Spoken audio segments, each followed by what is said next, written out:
mooy tax ñuy sonn mais c'est pas autre chose loolu ñu am non mais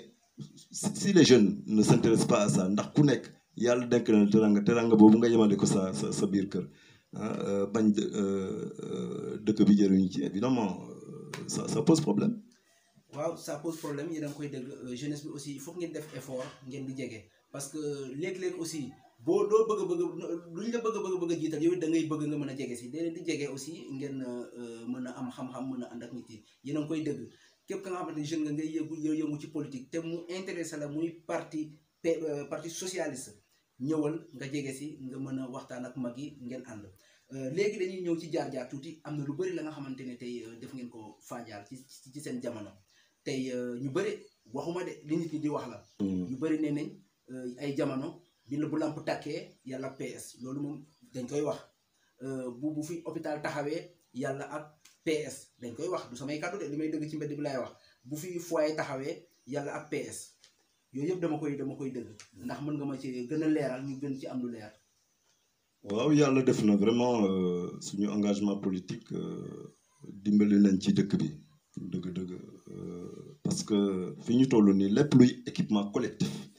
maanaam loo xam ne lii Fadial yëpp ko bokk yàlla def na ci suñu doxalin ci suñuy démarche suñuy initiative yàlla indi na ko fi wax nga fi école wax nga fi courant wax nga fi poste de santé et cetera wax nga fi collège donc lépp luy équipement collectif waa dëkk bi yëpp def na bokk ko je pense que Fadial ñàkkatu ci dara léegi li des te mu soxal ñu lool mooy organiser wu de telle sorte que bépp ndaw boo xam ne bi yaa ngi yeewoo ci dëkk bi wala bépp jigéen soo yeewoo am ci loo jàpp su ngoonee nga yóbbu sa biir jëriñoo sa njaboot c'est ça le seul engagement boo xam ne bi moom moo ñu fi bàyyi actuellement. voilà nga baal ma dagguma la sax dafa am benn réunion bu ma fekkee nga koy wax ndax ñu gën ci am éclaircissement ndax woote yi dafa bëri woon yaa ngi doon wax affaire maraîchage am na benn réunion moo fekkee ngay wax maraîchage ndax nu ñu mën a organiser woo ba jeunes yi mën a liggéey fu ngeen toll woon ci projet boobu ci xale yi la wala nu mu demee noonu. xam nga loolu dama koy yàgg a wax ça fait plus de 20 ans ma jël initiative pour dimbali xale yi pour ñu def maraîchage la première réunion que j'ai faite ici bi ñu paree réunion ci affaire maraîchage dégg naa xale yi dañoo dugg ci biir dëkk bi ne duñu ay bambara bay roose c'est ce qu'ils ont dit mais suñ ma déggaloon à l'époque léegi nii passé weesu nañu fi ñu toll nii actuellement bon te jusqu'à présent je pense que c'est pas trop tard li ma wax léegi ne li ñu intéressé mooy xale yi di am fu ñuy xëy ñu am fu ñu jàpp ak jigéen ñi ak ñooñu jusqu'à présent maa ngi ci mais dafa am un préalable bépp groupement muy xale muy jigéen bu ñëw nañu organiser wu nañu dañoo bëgg a yëngatu ci tel ou tel domaine man je suis prêt avec les gens avec lesquels je travaille pour dimbale leen ñu am financement waaw du maraîchage du affaire u pagne du affaire ostréiculture du affaire élevage lépp benn domaine boo xam ne bii xalaat nañ ci même élevage porc yi élevage ginaar yi et cetera élevage nag yi loolu yëpp xalaat nañ ko ba teg mais xam nga doo fekk nit ci biir néegam muy nelaw nga ne ko forcé dinaa la yóbbu nga jëriñu ji mënta am nit ki da ngay sabablu soo sababloo ba ñu xam ne kii daal li muy wax intéressé na ko ñu jàppale la pour nga mën a réussir à l'époque indi naa fi de financement mais l'erreur a été que financement yi dañ ko jox jigéen ñi sans aucune préparation xaalis boobu saay jëriñul dara moo tax ñu changer méthode balaa ñuy dimbali nit ñi pour ñu am financement il faut que ñu sentir ci seen bopp ne lii intéressé nañu pour que financement boo fi indi mën a jëriñ parce que initiative bi su jógee ci ñoom ça peut pas réussir waaw mënut a réussir moom waaw donc loolu mooy problème bi léegi il faut que les jeunes se mobilisent s'organisent les femmes se mobilisent s'organisent en GIE imaginer seen bopp projet yi ñu mën a mener pour que ñu dimbale leen ci ay financement je crois que c'est ça, c'est la seule démarche. waaw kon ñi da nga koy dégg jeunesse bi dégg ngeen bu baax li muy wax mi ngi lancé appel bi jeunes yi waxul kenn de parce que nekkul ci intérêt personnel la wax nekkul kenn groupement ngeen booloo ñëw gis ko ngeen wax ci li ngeen bëgg a yëngu mu jàppale leen ci ak ñu muy liggéeyal waaw loolu moom mu ngi nii di ko expliquer xam naa nag bëggoo xuus ci jaar-jaar yi parce que maa ngi laajte sànq maa ngi am xam naa bëggoo dugg ci jaar-jaar yi ngeen def ci politique ak yi ngeen fi liggéey loolu tam dafay am solo ñu dégg ko parce que nit ki aussi il faut nga xam lim fi liggéey ndax lim fi liggéey ndax ëllëg a tax waaw moo tax ma lay laaj sànq di la laaj li ngeen fi liggéey jaar-jaar yi ndax ñu dégg si tuuti. ok am na solo parce que ni ma la ko waxee léegi xëy na dama globaliser rek dama ne bépp équipement collectif wala loo xam ne lii Fadial la ko bokk waa Fadial la ko bokk je pense que am nañ ci ay jéego yàlla dimbal nañ ci ba ñu indi ko fi école élémentaire bi mi ñuy commencé ñetti classe la woon gis nga fu mu toll actuellement collège baa ngi fi ñun ñoo ko fi indi poste de santé bi ñun ñoo def ay démarches en 95 ba AGETIP tabax ko fi courant baa ngi fi foyer baa ngi fi et cetera parce que je ne sais pas exactement si j'ai fait le tour de voilà mais li ma ci bëgg a yokk mooy gis ngeen dispensaire bi ni mu toll fi mu toll dafa yàqu gis ngeen foyer bi aussi fi mu toll dafa yàqu dañ ko war a reconstruire bi ñuy nekk à la mairie dama waxoon Ousmane ne il faut que ñu def ay pexe pour que le foyer de jeunes de Nguéniène le dispensaire de Nguéniène le dispensaire de Fadial le foyer de jeunes de Fadial yu tabaxaat leen mu ne ma ne qu'est-ce qu'on va faire ma ne que damay def benn lettre jox la ko nga signé ko à l'adresse de l'AGETIP il mu signé lettre bi ma déposé ko AGETIP envoyé fi une mission un ingénieur bu yore cabinet un certain Diouf ñëw fii ma ànd ak moom mu dem visiter le dispensaire dem visiter le foyer ñu dem Nguéniène mu dem visiter foyer boobu ak dispensaire bi def rapport boobu mu déposé ko AGETIP li mu wax AGETIP mooy dispensaire u Fadial bi ak foyer bi dañu nekk dans un tel état de dégradation que mënatuñ ko defar dañ koy daaneel reconstruire un nouveau dispensaire reconstruire un nouveau foyer donc AGETIP ci loolu nekk j'ai rencontré personnellement le directeur général de l'AGETIP mu ne ma programmé nañ ko mais c'est un problème de budget moo tax intervenir aguñu ci dispensaire bi notre bienfaitrice la ki tabax jàngu bi moom it envoyé na fa des techniciens et je crois que am na initiative intervenir am na beneen initiative barke démb rek ci réalisation bi sax maa ngi fàtte maternité bi c'est des partenaires espagnols ñoo ko tabax dimanche yoon association bi ko tabax ñu koy wax Arapas yónnee na fi ñaari jigéen pour ñu ñëw xool maternité bi biñ ko xoolee ba pare waxtaan nañu ak ñoom parce que maternité bi dafa war a am logement sage-femme amu ko dispensaire bi aussi dem nañ fa photo nañ fa xëy na ëllëg si biir mën nañu am initiative pour intervenir je pense que loolu laa bëggoon yokk ci affaire réalisation yi. waaw ci hôpital bi sax moom moo nekkoon sama 4e point. yàlla def na ba dugg nga ci. nga yaakaar man tey ci sama xalaat hôpital bi gis nga fi mu ne te yaakaar naa hôpital dañu ne Mbang Fadial la. donc boo da ngay gis léeg-léeg malade bu ñëwee di nga jéggi tali bi dugg ba ci biir. léeg-léeg nga jël oto léegi waa sa baja waa ko ba ngoy sax dañ fiy ñëw boo ñëwee di nga wàccaat dugg ci bi bu fekkee malade ba nga xamante da nga jël oto da ngay ñëw wàcce xëy na di nga am lu la yóbbu dina wut la yóbbu am na fu ñu prévoir oon station fii te man dama seetlu de ci seetlu gis naa ne ni mu yaatu woon marché bi ni mu yaatu woon dafa ndaw te mu ngi ci tali bi nga yaakaar tey bu ñu demoon bay raser hôpital bi pour tabax beneen foofu gënutoon fan ci côté station fi ñu waxoon station fi ci marché bi laa bëgg wax. ah le marché. waaw nga xamante ne dina am espace yi nga xamante ne oto mën na dugg ba ci biir. ba yegg sax ci buntu fa nga xamante mën nañ fa dugal malade. waaw parce que damay seetlu nit ki bu wàccee boo jëlee oto bu wàccee di nga dox si ba hôpital wa ilaa boo amulee moyen il faut da ngay sonn ma doon xalaat la rek. ndax lu nekk ñun ñëpp a ko bokk ñuy xalaat ne ndax ci tali bi foofu noonu ñu waxoon ne marché te gis nga wàññeeku na distance marché bi mu yaatu woon moom dafa wàññeeku. nga yaakaar ne foofu tam bu ñu demee bay raser lii ba koy daan nga yaakaar ne foofu mënul nekk hôpital. waaw mën nañ ko fa def comme mën nañ ko bàyyi aussi fi mu nekk parce que marché bi fàtte na ko wax aussi dañ ci amoon ay jéego yu ñu jëloon à l'époque bi fi Ousmane Tanor Dieng nekkee maire yal na ko yàlla yërëm bindoon na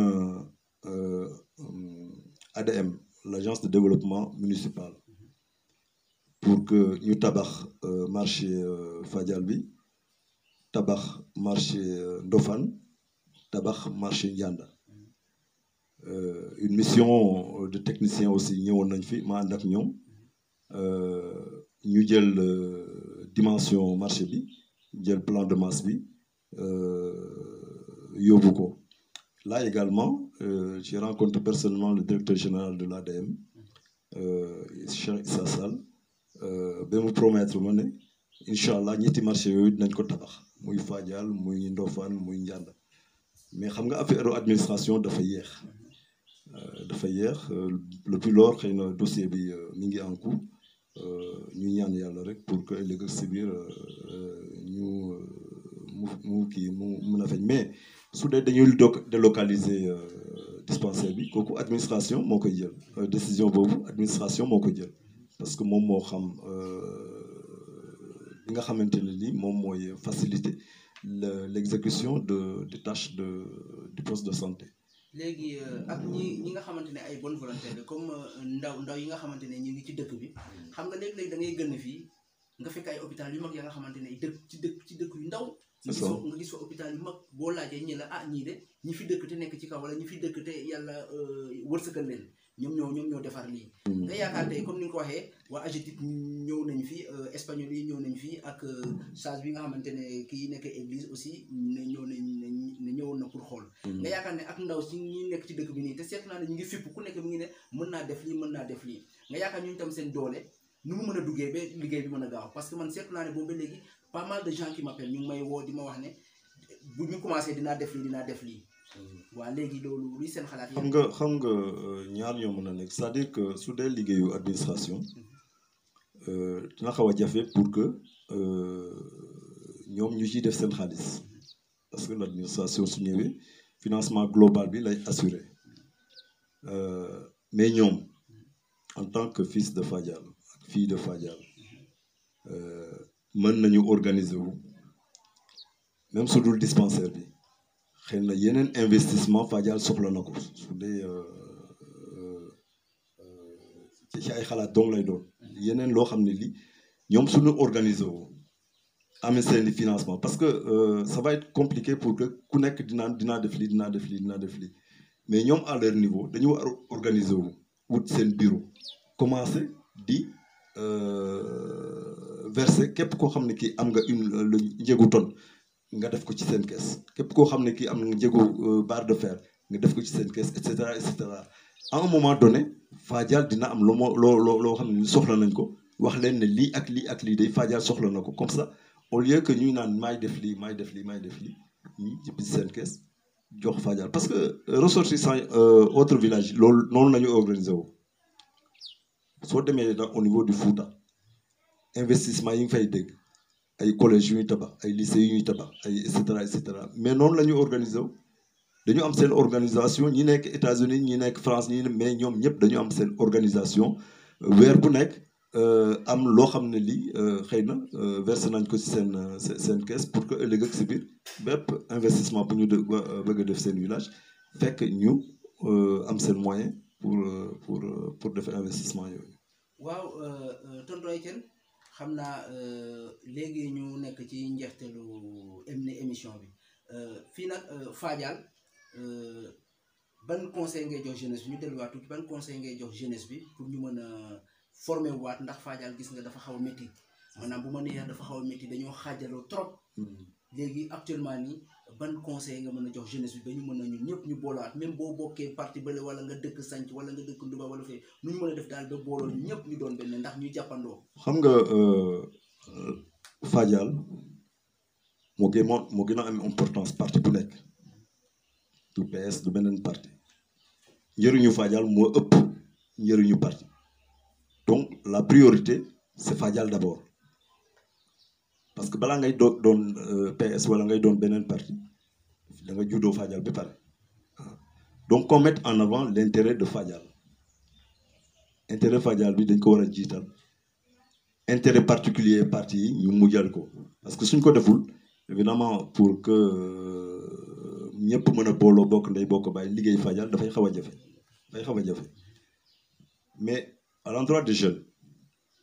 li ma leen di parce que les jeunes là ñiy dugg ci politique bi li ma leen di wax mooy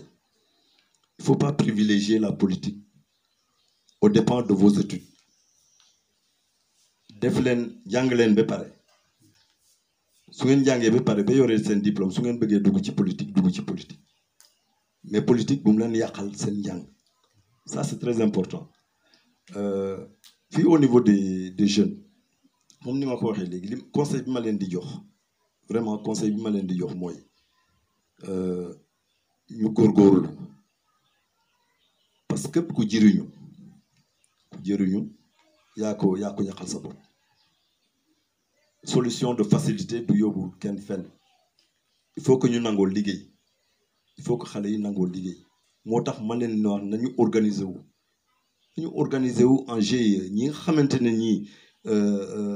napp bi intéressé na leen ñu organiser wu en GIE ñu gunge leen en financement ñoom ñu liggéey ñi nga xamante ne ñii mbéy mi moo leen organiser moo leen intéressé ñu organiser wu élevage bi noonu et cetera ci wàllu mbéy mi d'ailleurs ci wàllu napp bi fàtte woon na projet boobu